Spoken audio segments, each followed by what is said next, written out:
আসসালামু আলাইকুম রহমতুল্লাহ। প্রিয় শিক্ষার্থীগণ, আজকে আমি আপনাদের সম্মুখে ক্লাস নম্বর 61 নিয়ে হাজির হয়েছি।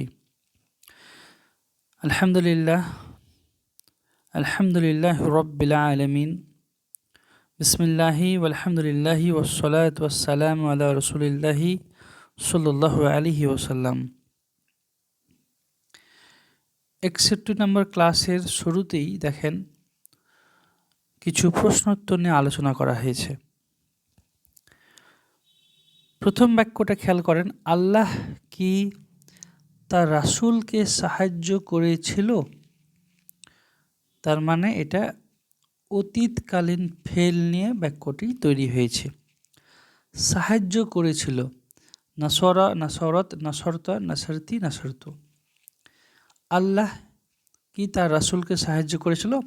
তাহলে এখানে ফেলটা আসবে মাদির গয়েব ওয়াহিদ মুজাক্কারের ফেল। এইখানে দেখেন এই প্রশ্নটাতে আমরা উত্তরটা হ্যাঁ কিংবা না দিতে পারি। এখানে কি মানে আপনাকে লম্বা বাক্য জানতে চাওয়া হয়নি, হ্যাঁ কিংবা না আপনি উত্তর দিতে পারেন।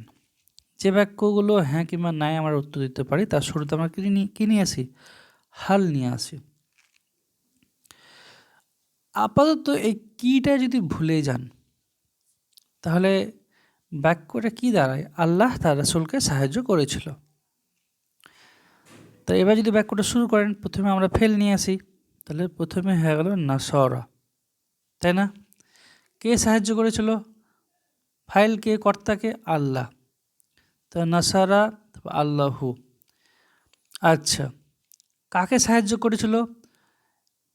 কি বা কাকে দিয়ে আমরা যখন ফেলকে প্রশ্ন করি তখন যে উত্তরটা পাই সেটাই তো মাফউলুন বিহি বা কর্ম। রসুলকে সাহায্য করেছিল। যদি বলতাম রসুলকে সাহায্য করেছিল তাহলে কি হতো? রসু এইভাবে হয়ে যেত, রসু লান হয়ে যেত। কিন্তু এখানে একটু এক্সট্রা আছে। কি আছে? তার রসুলকে সাহায্য করেছিল। তো তার রসুলের আরবিটা কি হতো? রসু লুহু। ভালোভাবে খেয়াল করেন, যেহেতু এই রসুলহুটা আসছে কর্মের জায়গায় বা মাফউলুন বিহির জায়গায়, তখন এটা আমার এই মেন ছিল শব্দটা কি ছিল? রসুল। এই রসুলুটা হয়ে যাবে লা, রসুল লাহু হয়ে যাবে। তাহলে আল্লাহ তার রসুলকে সাহায্য করেছিল, আরবি দাঁড়ালো নসরা। আল্লাহুটা জড়িয়ে পড়ি নসরাল্লাহু রসুলাহু। এবার আমি এই কিটা ধরলেন উল্লেখ আছে যে আল্লাহ কি তার রাসূলকে সাহায্য করেছিল, তো এই কিটা আপনি বসিয়ে দেন, তাহলে হাল নাসারাল্লাহু রসুলাহু হয়ে গেল আরবি। আমি পরিষ্কার করি, আল্লাহ কি তার রাসূলকে সাহায্য করেছিল, এটার উত্তর আপনি হ্যাঁ কিংবা না বলে দিলেন, নাম হ্যাঁ, বা পুরো বাক্য বলে হ্যাঁ আল্লাহ তার রাসূলকে সাহায্য করেছিল। তার উত্তরটা কী হবে? হালটা কেটে নাম লাগিয়ে দিলেন যে হ্যাঁ, বাকি হুবহু এটুকু পুরোপুরি বলে দিলেন যে নাম হ্যাঁ নসরাল্লাহু রসুলাহু, হ্যাঁ আল্লাহ তার রাসূলকে সাহায্য করেছিলেন। উত্তর হয়ে গেল। দেখেন পরের বাক্যে ওটাই লেখা আছে, হ্যাঁ আল্লাহ তার রাসূলকে সাহায্য করেছেন। তার নাম নসরাল্লাহু রসুলাহু। এরপরে দ্বিতীয় বাক্যটা দেখেন, বেলাল কি জন্য আল্লাহর কালাম পড়তে জানে না? বেলাল কি জন্য আল্লাহর কালাম পড়তে জানে না? আচ্ছা, আমি এখানে আসলে বোঝাতে চেয়েছি বুঝতে পারে না। পড়তে জানে নাটা বাদ দিয়ে লেখেন বুঝতে পারে না। আপনারা যখন পিডিএফটি দেখবেন ওটা ঠিক করে নেবেন। বুঝতে পারে না মানে আমি বলতে চাইছি যে বেলাল কি জন্য আল্লাহর কালাম বুঝতে পারে না। দেখেন বুঝতে পারে না, এটা কিন্তু আমার হয়ে গেল বর্তমান। বুঝতে পারতো না এটা অতীত। তো বুঝতে পারে না, তাহলে আমার আসবে যে ফাহিমা থেকে, ওটা ফাহিমা ছিল না, ওটা হয়ে যাবে ইয়াফহামু। তো পারে না, তাহলে লা ইয়াফহামু। এবার দেখেন প্রশ্ন করা হয়েছে বেলাল কি জন্য আল্লাহর কালাম বুঝতে পারে না। তাহলে আমার এই কি জন্য এইটুকুর অংশটা আরবিটা আমরা আগে লিখব। তাহলে কি জন্য আরবি ছিল লিমাজা বা সংক্ষেপে লিমা। কি দ্বারা এটার আরবি হলো বিমাজা বা বিমা। তো এটা কি জন্য, তা লিমাজা বা সংক্ষেপে লিমা। তাই লিমা হয়ে গেল। এবার দেখেন সিম্পলি লেখেন বেলাল বুঝতে পারেন না আল্লাহর কালাম। এভাবে আরবি করে ইজিলি হয়ে যাবে। তো প্রথমে আমরা ফেল নিয়ে আসবো। তো বুঝতে পারে না, তো লা ইয়াফহামু বুঝতে পারে না হয়ে গেল। বুঝতে যদি পারতো না, যদি এমনটা হতো তাহলে হতো মা ফাহিমা। ভালোভাবে দেখেন, অতীতে যদি না হয় তাহলে মা, আর মুদারি বর্তমান ভবিষ্যতে যদি না হয় তাহলে লা। তাহলে লা ইয়াফহামু বিলালুন, বিলাল বুঝতে পারে না। কি বুঝতে পারে না? আল্লাহর কালাম। তা আল্লাহর কালাম এটুকুর আরবি কীভাবে বলেন? কালামুল্লাহি, কালামুল্লাহি আল্লাহর কালাম। এবারে কি বুঝতে পারে না? উত্তর আছে আল্লাহর কালাম, এটা কিন্তু কর্ম হয়ে যাচ্ছে। কিন্তু এই বাক্য লেখার সময় কালামুল্লাহি এটা হিসেবে, ওই কালামুটা হিসেবে কালামা, তাহলে কালামাল্লাহি। তাহলে বাক্যটা কি দাঁড়ালো আমরা দেখি। দেখেন সুন্দরভাবে লেখা আছে লিমাজা বা লিমা। লা ইয়াফহামু বিলালুন, বিলাল বুঝতে পারে না।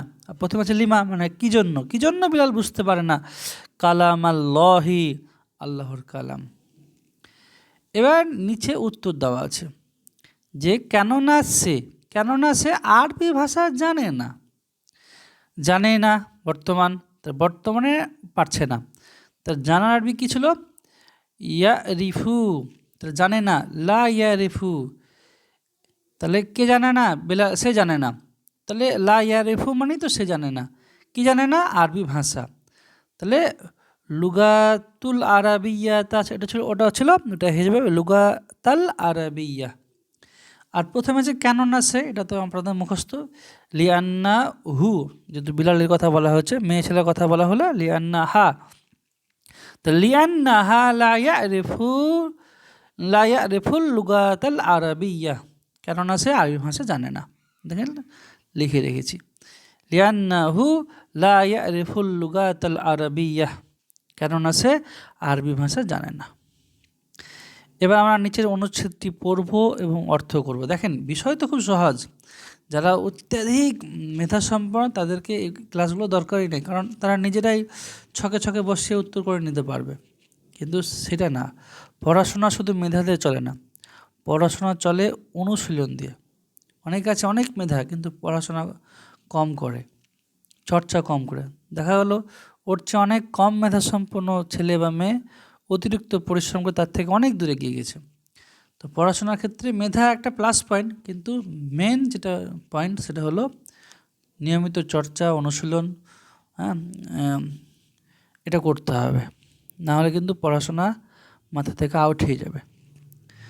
আর যত চর্চা করবেন তত বিষয়গুলো একদম ঠোঁটের আকালে আসবে, মাথাতে গেঁথে যাবে।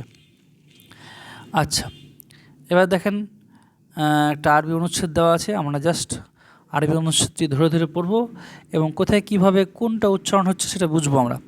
দেখেন এগুলো কোথাও হারকাত দেওয়া নাই, হারকাত ছড়াই আমরা পড়ব এবং কোথায় যাবার পড়তে হবে, কোথায় পেশ পড়তে হবে একটু খেয়াল করবেন। আমি একটু আলোচনা করে দেবো, এই জন্যই তো ভিডিওগুলো বানাচ্ছি। তো চলেন শুরু করি। বিসমিল্লাহ। খোলা আ, এই খোলা আ মানে হলো খোলা, আল খুলু মানে মাসটা হলো আল খুলু। তো খোলা আ মানে হলো খোলা, এটা মনে ছিল না আগে, না শিখে রাখেন। খোলা আ মানে হলো খোলা। রশেদুন, দেখেন রসে দা পড়লাম না, রসে দিন পড়লাম না, রশেদুন নাম যেহেতু, তো খোলা আ রশেদুন, রাশেদ খুলেছে বা খুললো বা খুলেছিল। লিবাসুল মানজিলি, এটা হয়ে গেল আমার লিবাসাল মানজিলি। মূল শব্দ কী ছিল? ঘরের পোশাক। তাহলে লিবাসুল মানজিলি। কিন্তু এখানে আমি বলতে চাচ্ছি রাশেদ ঘরের পোশাক খুললো। কি খুললো? ঘরের পোশাক। তাহলে আমার লিবাসুটা হয়ে গেল লিবাসা। তো খোলা রাশেদুন লিবাসাল মানজিলি, রাশেদ ঘরের পোশাক খুললো। ও লাবিসা, এটা কিন্তু দেখেন লিবাসা না, লাবিসা মানে পরিধান করলো। লিবাসাল মাদ্রাসাতি, দেখুন এটা আকার পড়লাম, কি পরিধান করলো? মাদ্রাসার পোশাক বা স্কুলের পোশাক। তাহলে রাশেদ ঘরের পোশাক খুলল এবং স্কুলের পোশাক পরলো। আমি আবার পড়ছি, দেখেন, কালিটা চেঞ্জ করে দুটোই। খলা, এক সেকেন্ড, খলা রাশেদুন লিবাসাল মানজিলি ও লাবিসা লিবাসাল মাদ্রাসাতি। রাশেদ ঘরের পোশাক খুলল এবং স্কুলের পোশাক পরল। জাহাবা ইলাল মাদ্রাসাতি, এবং স্কুলের দিকে গেল। ওয়াহাদরা ফিল ফাসলি, শ্রেণীকক্ষের ভিতরে উপস্থিত হলো। ওয়া জালাসা, এবং বসলো, আমামাল মুআল্লিমি, শিক্ষকের সামনে। এতক্ষণে বাক্যটা শেষ হলো। তো একটু দ্রুত পড়ি। একই বাক্য, খলা রাশেদুন লিবাসাল মানজিলি ওয়া লাবিসা লিবাসাল মাদ্রাসাতি ওয়া জাহাবা ইলাল মাদ্রাসাতি ওয়া হাদরা ফিল ফাসলি ওয়া জালাসা আমামাল মুআল্লিমি। রাশেদ ঘরের পোশাক খুলে স্কুলের পোশাক পরে মাদ্রাসায় গেল, শ্রেণীকক্ষে উপস্থিত হলো এবং শিক্ষকের সামনে বসলো। আমি আমার মতন অনুবাদ করলাম। আপনার বুঝতে পারাটাই মুখ্য বিষয়। আচ্ছা, এরপরে সাআলা, জিজ্ঞাসা করলো। সাআল আল মুআল্লিমু, এখানে দেখেন মুআল্লিমি পড়েনি, সাআল আল মুআল্লিমু মানে শিক্ষক জিজ্ঞাসা করলো। রাশিদান, কাকে জিজ্ঞাসা করলো? মাফউলুন বিহি, রাশিদান, রাশেদকে। শিক্ষক রাশেদকে জিজ্ঞাসা করলো। কি জিজ্ঞাসা করলো? হাল হাফিজতা দারসাকা, তুমি কি তোমার পাঠ মুখস্থ করেছো? খেয়াল করে দেখেন, হাফিজতা ফেল, কি মুখস্থ করেছো? তোমার পাঠ। তাহলে এটা মেন জিনিসটা কি ছিল? দারসুকা, তোমার পাঠ। দারসুকা, তোমার পাঠ। পাঠ মানে পড়াশোনা। হ্যাঁ, তাহলে এটা যেহেতু কর্মের জায়গায় এলো, তাহলে দারসুকাটা হল দারসাকা। তাহলে হাল হাফিজতা দারসাকা, তুমি কি তোমার পাঠ মুখস্থ করেছো? শিক্ষক মহাশয় জিজ্ঞাসা করলেন রাশেদকে। ক্বালা রাশেদুন, রাশেদ বলল, নাম, হ্যাঁ। হাফিজ তু, আমি মুখস্থ করেছি। দারসি, আমার পাঠ। একটা সেকেন্ড, এখানে একটা জিনিস বুঝিয়ে দিই, দেখেন। তাহলে আমার পাঠ, কি মুখস্থ করেছি? আমার পাঠ, এটা তো কর্ম। তাহলে এখানে কেন দারসা দেয়া হলো না কেন? এখানে হলো না এই কারণে, ইয়া থাকলে ও সব সময়, ওর খাসলত হলো ও সব সময় তার আগের হরফে জের নিয়ে আসে। তো ইয়া থাকলে আর ছাপের কিছু না, একদম মাথাতে জেরি। আপনারা দেখবেন যে পড়তে পড়তে মাথাতে জেরি আসছে। দারসাই, কেমন ভালো লাগছে না? দারসি। তাহলে রাশেদ বলল যে হাফিজ তু দারসি, আমি আমার পাঠ মুখস্থ করেছি। তাই মনে রাখবেন, ইয়া থাকলে কিন্তু হওয়া উচিত ছিল যাবার, কিন্তু এখানে হয়ে যাবে জেদ। ওকে। ক্বালা আল মুআল্লিমু, শিক্ষক মহাশয় বলেন, ইফতাহ কিতাবাকা, খোলো তোমার বই। কিতাবুকা, তোমার বই। এটা হয়ে গেল কিতাবাকা। কেন? কি খুলবে? তোমার বই, কর্ম, তাই কিতাবাকা। ওয়া ইকরা, পড়ো। কি পড়বে? দারসাকা, তোমার পাঠ। মাফউলুন বিহি। আনা আসমাউ, আমি শুনবো। দারসাকা, তোমার পাঠ। তাহলে এটুকু আমি একবারে মানে করার চেষ্টা করি। দেখেন, এখান থেকে পড়ছি, ভালোভাবে খেয়াল করবেন। সাআল আল মুআল্লিমু রাশিদান, শিক্ষক মহাশয় রাশেদকে জিজ্ঞাসা করলো, হাল হাফিজতা দারসাকা, তুমি কি তোমার পাঠ পড়েছো? ক্বালা রাশিদুন, রাশেদ বলল, নাম, হ্যাঁ। হাফিজতু দারসি, আমি আমার পাঠ পড়েছি। ক্বালা আল মুআল্লিমু, শিক্ষক মহাশয় বললেন, ইফতাহ কিতাবাকা ওয়া ইকরা দারসাকা, তুমি তোমার বই খোলো এবং তোমার পাঠ পড়ো। আনা আসমাউ দারসাকা, আমি তোমার পড়া বা তোমার পাঠ শুনব। আচ্ছা, এরপরে আসি। তাহলে শিক্ষক মহাশয় কিন্তু রাশেদকে নির্দেশনা দিলেন যে বই খোলো, পড়ো, আমি শুনবো। ফাতাহা, খুললো। রাশেদুন কিতাবাহু, রাশেদ তার বই খুললো, তা তার বই এটুকুর আরবি কী ছিল? কিতাবুহু। কিন্তু এখানে যেহেতু কর্মের জায়গায় এলো তাই কিতাবাহু। ফাতাহা রাশিদুন কিতাবাহু, রাশেদ তার বই খুললো। অ এইখানে একটু ভুল হয়ে গেছে আমার লিখাতে, ইকরা তো হবে না, এই আলিফটা কেটে যাবে। অকরা আদারসা, অকরা আদারসা, এবং পাঠটি পড়লো। করা আদারসা, পাঠটি পড়লো। আদারসু পাঠটি ছিল, যেহেতু কর্মের জায়গায় এলো তা আদারসা হয়ে গেলো। করা আদারসা, পাঠটি পড়লো। সামি আল মুআল্লি মু, শিক্ষক মহাশয় শুনলেন। কি শুনলেন? রাশেদের পাঠ।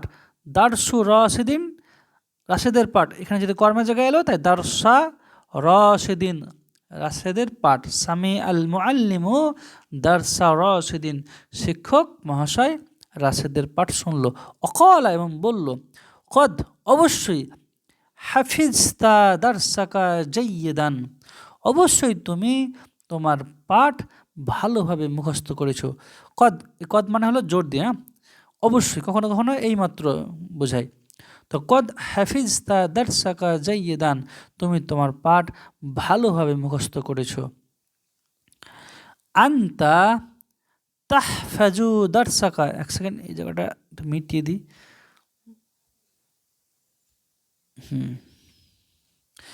আনতা তুমি, তাহফাজু, দেখেন এবার আগে সব অতীতকালীন ক্রিয়া চলছিল, হঠাৎ করে মুদারে এলো। শিক্ষক মহাশয় বলছেন আনতা তাহফাজু, ইয়াহফাজু, তাহফাজু, তাহফাজু, তাহফাজিনা, আহফাজু।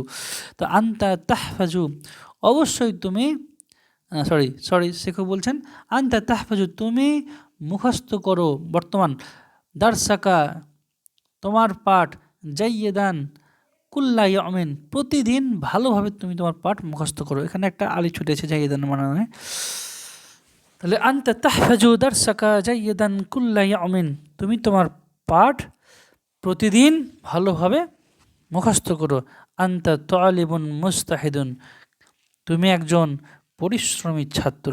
আনতা তালিবুন মুস্তাহিদুন, তুমি একজন পরিশ্রমী ছাত্র। এখানে কিছু আছে, এটুকু পড়ে নিই আমরা। ক্বাল আল মুআল্লিমু, শিক্ষক মহাশয় বললেন, আইয়ুহাত তালিবুল জাদিদু, হে নতুন ছাত্র।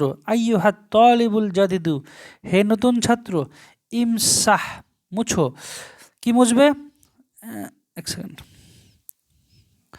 ইমসাহ, মুছো। কি মুছবে? বোর্ড মুছতে বলছে, বোর্ডটি মুছো। তাহলে ইমসাহ হিস সাব্বুরাতা, বোর্ডটি মুছো। কি দিয়ে মুছবে? মুছনি দিয়ে, ডাস্টার দিয়ে। তাহলে বিল মাসাহাতি, বিটা কিন্তু এই হারফুল জার, তাই শেষ হবে জের হলো। তাহলে ইমসাহ হিস সাব্বুরাতা, কি মুছবে? বোর্ড। তাহলে দেখেন এখানে যেহেতু এটা মাফুলুন বিহি তাই যাওয়ার হলো। তো ইমসাহ হিস সাব্বুরাতা বিল মাসাহাতি, ডাস্টার দিয়ে বোর্ডটা মুছো। অক্তুব, লিখো। এটা আমরের কিন্তু সে ফেল, ইমসাটাও আমরের ফেল, আদেশ করছে। অক্তুব, লিখো। কি লিখবে?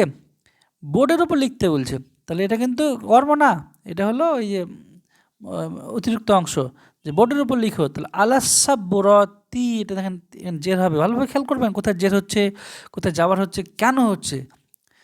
শুধু খেয়াল করলেই হবে না, কেন হচ্ছে সেটা বুঝতে হবে। তাহলে অক্তুব, লিখো। আলাসাব্বরাতি, বোর্ডের উপর লিখো। তো কী লিখবে? কি লিখবে? ওটা তো কর্ম হবে, তাই না? জুমলাতান, একটা বাক্য লিখো। তাহলে শিক্ষক মহাশয় নতুন ছাত্রকে বলল যে ডাস্টার দিয়ে বোর্ডটা মেটাও এবং বোর্ডের ওপর একটা বাক্য লিখো। দেখি ছেলেটা কি করলো। জাহাবা, গেল, সে গেল। ইলাসাব্বুরতি, বোর্ডের কাছে গেল। এটা কিন্তু কর্ম না, হ্যাঁ। ইলাসাব্বুরাতি, বোর্ডের কাছে গেল। অ মাসাহাসাব্বুরতা, এটা হিসেবে তা হয়ে কেন? মাসাহা মানে মুছলো। কি মুছলো? এবার দেখুন উত্তর আছে, বোর্ড মুছলো। তো এটা কিন্তু আমার হয়ে গেল এবার মাফুলুন বিহি, তাহলে তা হয়ে গেল। সাব্বুরতুটা হয়ে গেল সাব্বুরতা। তো মাসাহাসাব্বুরতা, বোর্ডটি মুছলো। কি দিয়ে মুছলো? বিল মাসাহাতি, ডাস্টার দিয়ে। অ কাতাবা, লিখলো। কি লিখলো? আলাইহা, তার ওপর, মানে বোর্ডের ওপর লিখলো। এবার দেখেন একটু বোঝাই ব্যাপার আপনাকে। আলা মানে ওপরে, আর বোর্ডের আরবিটা ছিল কি সাব্বুরাতুন, যেহেতু মুয়ান্নাস তো তার উপরে লিখলো, এটা হু তো হবে না, এটা হা হবে। তো আলা প্লাস হাটা আমরা লিখি আলাইহা, আলা প্লাস হাটা আমরা লিখি আলাইহা। ওকে, তো কী দাঁড়ালো? কোথায় গো? হ্যাঁ, ছেলেটা বোর্ডের কাছে গেল, জাহাবা ইলা সাব্বুরাতি ও মাসাহা সাব্বুরাতা বিল মাসাহাতি ওয়া কাতাবা আলাইহা, এবং তার উপর লিখলো, কি লিখলো? উত্তর আসছে, কি লিখলো? একটা বাক্য, তাহলে জুমলা তান, একটা বাক্য লিখলো। হুয়া কাতাবা, সে লিখেছিল, কি লিখেছিল বোর্ডের উপর? দেখেন ইনভার্টেড কমার মধ্যে লেখা আছে, ইনভার্টেড কমার মধ্যে যেটা লেখা থাকে সেটা ওই বোর্ডের লেখাটাকে হুবহু তুলে দেওয়া হলো এখানে। তো আল্লাহু ওয়াহিদুন, সে বোর্ডের উপর লিখলো আল্লাহ এক, আল্লাহু ওয়াহিদুন, আল্লাহ এক। ইয়াসরাবুল মুসলিমু, মুসলিম পান করে, মুসলমান পান করে, কি পান করে?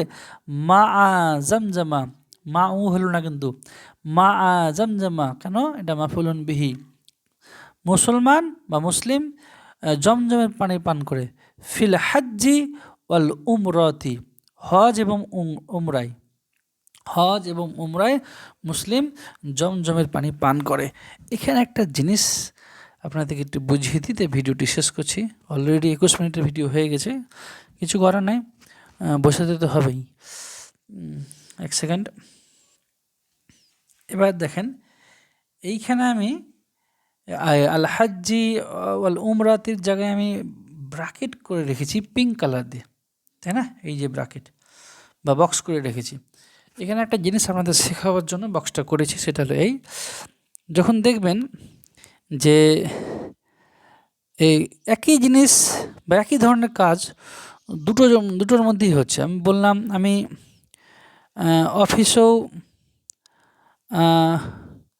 অফিসেও 2 লিটার পানি খায়, বাড়িতেও 2 লিটার পানি খায়, তাহলে অফিস আর বাড়ি দুটোতে একই রকম কাজ হচ্ছে। এখানে একটু উদাহরণটা খেয়াল করি, আমরা খেয়াল করি যে আমরা জমজমের পানি হজেও খাই, আবার উমরা করতে গেলেও খাই। তাহলে এইখানে আমি বক্স করার মানটা এইটা, মানে এটাই বোঝাতে চাচ্ছি যে এখানে ব্যাকরণিক নিয়ম, প্রথমটাতে যা খাটবে পরেরটাতে আর ভাবা দরকার নেই, হুবহু খাটবে। ধরেন কোনো কারণে হজ এবং উমরাতে দুটোই একই কাজ হচ্ছে, আর এই হজেরটাতে, হজ শব্দটাতে ব্যাকরণিক নিয়মে হঠাৎ করে হলো হয়তো হাজ্জু হয়ে গেল, হ্যাঁ, এই কোনো ধরনের ব্যাকরণিক নিয়ম খাটতে খাটতে হয়ে গেল হাজ্জু। পরেরটাতে কী হয়ে যাবে? আল উমরাতু। ধরে নেন এটা হয়ে গেল আল হাজ্জান, তো পরেরটাতে হয়ে যাবে আল উমরাতান। হাজ্জিন যদি হয়ে যায় তাহলে উমরাতিন হয়ে যাবে। মানে দুটো শব্দতেই যদি একই রকম কাজ হয় তাহলে প্রথম শব্দটাতে যেরকম নিয়ম খাটবে ব্যাকরণিক নিয়ম, পরেরটাতে একই রকম নিয়ম খেটে যাবে, ভাবার দরকার নেই। এখানে দেখেন আমি একটু বোঝাই, একটু বোঝাই, এটা আমি ঠিক বোঝাতে পারছি না হয়তো। দেখেন ফিল হাজ্জি হয়েছে মানে হজে, দেখেন কী হয়েছে? শেষ হরফে জের হয়েছে, তাহলে এটা তো শেষ হরফে জের হয়ে যাবে বাকি অংশটা। অল উমরাতি, যদি কোনো কারণে কোনোভাবে কোনো নিয়মের ক্ষেত্রে দেখা গেল ওইটা হয়ে গেল হাজ্জু, তো পরেরটা তো হয়ে যাবে উমরাতু। ধরেন কোনো কারণে হলো হাজ্জান, তো পরেরটা তো হয়ে যাবে উমরাতান। এই হলো বিষয়। এই আমি পরের ক্লাসে এমন কিছু বিষয় আছে আপনারা দেখবেন ইনশাআল্লাহ। তো যাই হোক, আমি বোঝাতে পারলাম হয়তো। ক্লাসগুলো খুব সহজ, কিন্তু আপনাকে বারবার এগুলো কিন্তু একবার পড়ে রেখে দিলে হবে না, বারবার হারকাত ছাড়া পড়তে হবে, কোথায় যাবার পড়তে হচ্ছে, কোথায় পেশ পড়তে হচ্ছে, এগুলো কিন্তু ঠিক করে নিতে হবে। আর আমার তো ভিডিও রাখছি এই কারণেই যে আপনারা ঠিক পড়ছেন কি ভুল পড়ছেন আমার ভিডিওর সাথে ম্যাচ করে নেবেন। জাযাকুমুল্লাহু খাইরান অনেককে। আসসালামু আলাইকুম ওয়া রাহমাতুল্লাহি ওয়া বারাকাতুহু।